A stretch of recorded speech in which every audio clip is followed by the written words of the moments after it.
we've allowed ourselves to fall into a trap of self-loathing, where we've hated not just ourselves but our neighbors on the African continent. We've refused, we've been reluctant to trade with each other, to see and recognize each other's worth.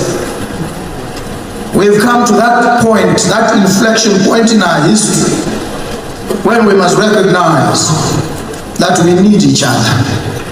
We need each other desperately as African countries, as Africans. We must reach out.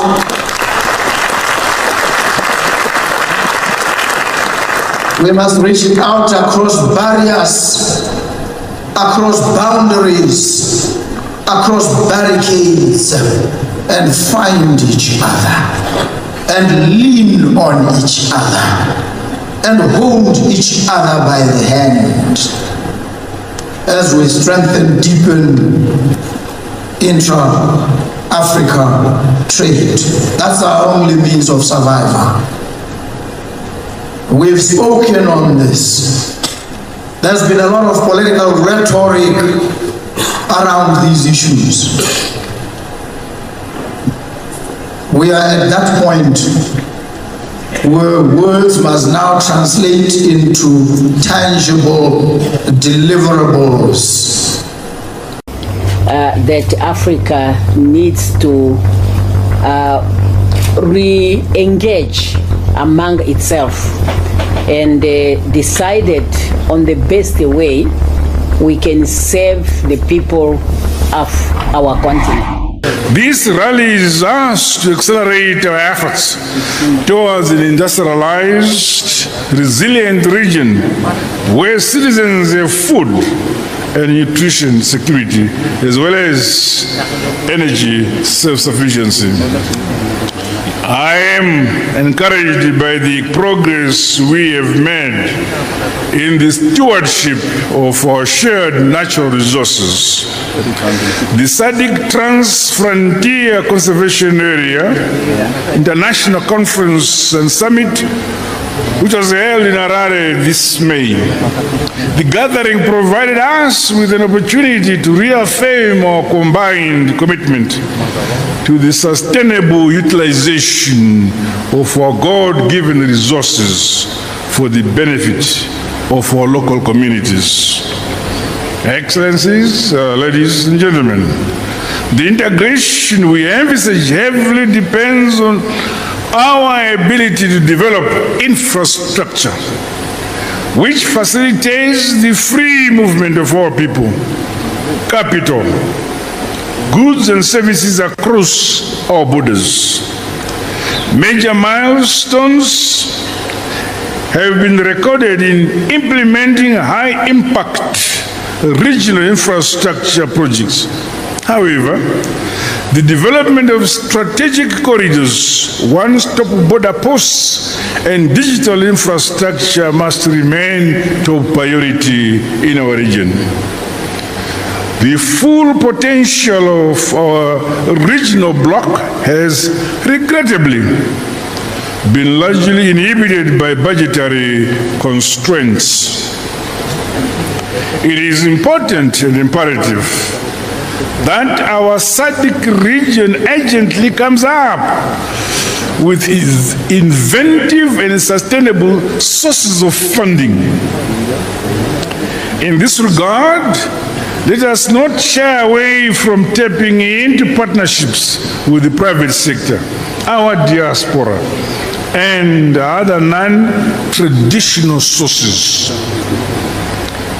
The SADC Regional Development Fund is a low-hanging fruit which, when operationalized, will provide alternative financing for critical infrastructure projects. Today, we stand witness to a revolutionary earthquake shaking the very foundations of colonialism.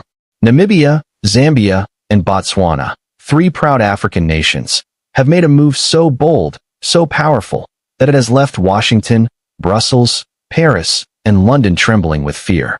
For the first time in modern history, these nations are not just talking unity.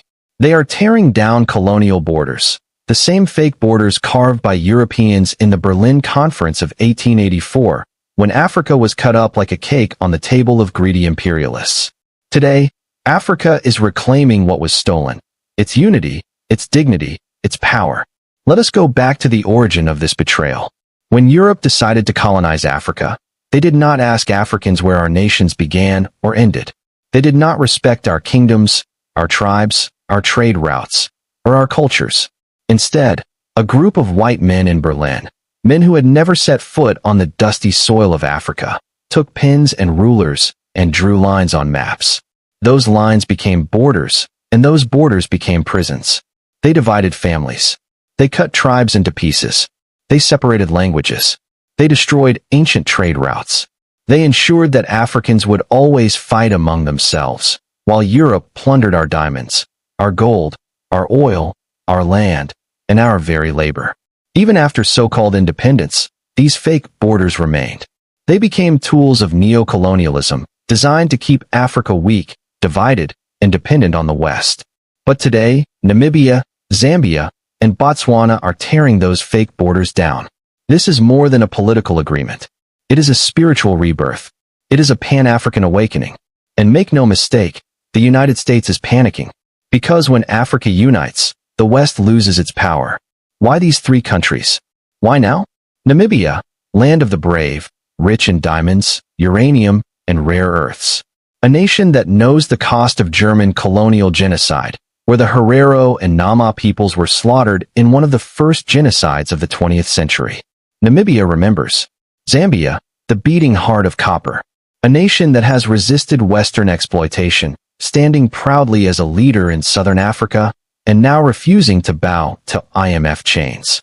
Zambia remembers.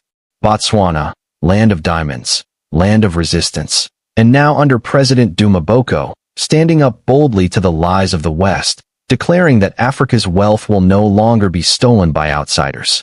Botswana remembers. Together, these three nations are sending a message to Africa. We are one people. We will not be divided by colonial ink. We will not be slaves to foreign masters. We will build our future together. This is why the United States panics. Because this unity is contagious. If Namibia, Zambia, and Botswana succeed, then Zimbabwe will join. Then Angola. Then South Africa. Then the whole of SADC. And from there, ECOWAS. Then the entire African Union. And then, for the first time in history, Africa will be one. Brothers and sisters, let us not be naive. When Africa rises, the West trembles. Already, Washington is sending diplomats. Already, think tanks are publishing concerns. Already, Western media is spinning stories of instability. But what they fear is not instability. What they fear is independence. For decades, the U.S. has used divide and rule tactics to control Africa. They fuel border disputes. They fund opposition groups. They plant debt traps through the IMF and World Bank, and they use their NGOs as spies. But when three nations come together and erase colonial borders, those tactics collapse. The U.S. fears a free trade bloc that is independent of the dollar. The U.S. fears an African defense pact that no longer needs NATO. The U.S. fears uranium, copper, and diamonds being sold to Africa's friends, not to Wall Street. And yes, brothers and sisters, let us say it plain. The U.S. fears China and Russia working with a united Africa. That is why Washington is panicking. Because they know what we know. When Africa is united, Africa becomes unstoppable. Now let us step back and understand the bigger picture.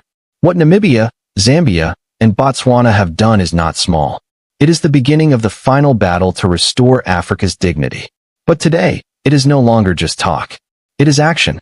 These leaders are carrying the torch of Sankara, who said, "The enemies of a people are those who keep them in ignorance."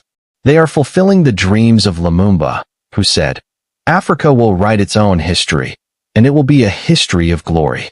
They are walking in the path of Nkrumah, who declared, "Africa must unite or perish." And make no mistake, brothers and sisters, Africa has chosen to unite. The youth of Africa are rising. From the streets of Lusaka to the villages of Botswana, from the universities of Windhoek to the digital hubs of Nairobi, a new fire is burning. This fire cannot be extinguished. Not by sanctions. Not by lies. not by CIA plots, not by IMF loans, because this fire is the spirit of Africa itself. Yes, Namibia, Zambia, and Botswana have started something historic. But let us not be naive. The road ahead will not be easy. Western powers will try to sabotage this unity. They will whisper in the ears of politicians. They will bribe. They will sanction. They will destabilize. But the people of Africa must remain vigilant. We must support this revolution. We must shout it from the rooftops. We must share it in every village, every school, every marketplace. We must unite behind our leaders when they choose unity over division. Because if we succeed, then the dominoes will fall. And Africa will finally become what it was always meant to be, a global superpower. This is not a dream. This is a future being born before our eyes. Let us talk about the dollar, the invisible chain that has kept Africa on its knees for decades. The United States did not need to send soldiers to occupy Africa. No, they used the dollar as their weapon. Every trade deal, every loan, every so-called development project, all tied to the dollar. Through the IMF and the World Bank, Africa was tricked into borrowing money it did not need for projects that never served our people. And every loan came with conditions. But now, as Namibia, Zambia, and Botswana begin to tear down colonial borders, they are also tearing down the economic borders of the dollar. Imagine this, a southern African trade bloc that doesn't use the US dollar. Copper traded in African currencies. Uranium sold in the currencies of BRICS allies. Diamonds exchanged for infrastructure and technology, not for paper promises. This is why the US panics. They know the dollar is collapsing, and Africa's unity is the final blow. Because if Africa stops using the dollar, then Wall Street loses its blood supply. If Africa sells uranium and oil in African currencies, the dollar dies. And when the dollar dies, US empire dies with it. That, brothers and sisters, is the real reason why Washington panics when Namibia, Zambia, and Botswana unite. It is not about security. It is not about instability. It is about the death of dollar chains. And this death is the birth of African freedom. Make no mistake, Africa is no longer begging. Africa is no longer kneeling. Africa is no longer silent. This is the new Africa, unafraid of the West, unafraid of the IMF, unafraid of sanctions. But let this also be a warning to the West. You cannot stop us anymore. You cannot divide us anymore. You cannot threaten us anymore. Because Africa has learned from the betrayals of history. We remember Patrice Lumumba assassinated with CIA and Belgian hands. We remember Kwame Nkrumah overthrown with US and British backing. We remember Sankara gunned down in a French plot. We remember Gaddafi bombed because he dared to dream of a United States of Africa. Yes, we remember. But this time, Africa is ready. This time, it will not be one leader standing alone. This time, it will be millions of Africans standing as one. Namibia, Zambia, and Botswana have told the world. We will no longer live in prisons built by colonial maps. We will no longer beg for crumbs. We are Africa, and Africa belongs to Africans. The West is shocked. The US panics. Europe trembles. But it is too late. The age of African submission is over. The age of African liberation has begun. Let us close with the truth that must be shouted across the globe. Africa's unity is not a dream. It is a destiny. For too long, we were told unity was impossible. We were told we were too divided, too poor, too weak, too dependent. But today, Namibia, Zambia, and Botswana have proven the world wrong. By tearing down colonial borders, they are tearing down the lies of colonialism itself. The time for fear is over. The time for hesitation is over. The chains have been broken. The fire has been lit. The march has begun. Africa is rising. Africa is uniting. And the world will never be the same again. Africa, forever. Africa must unite.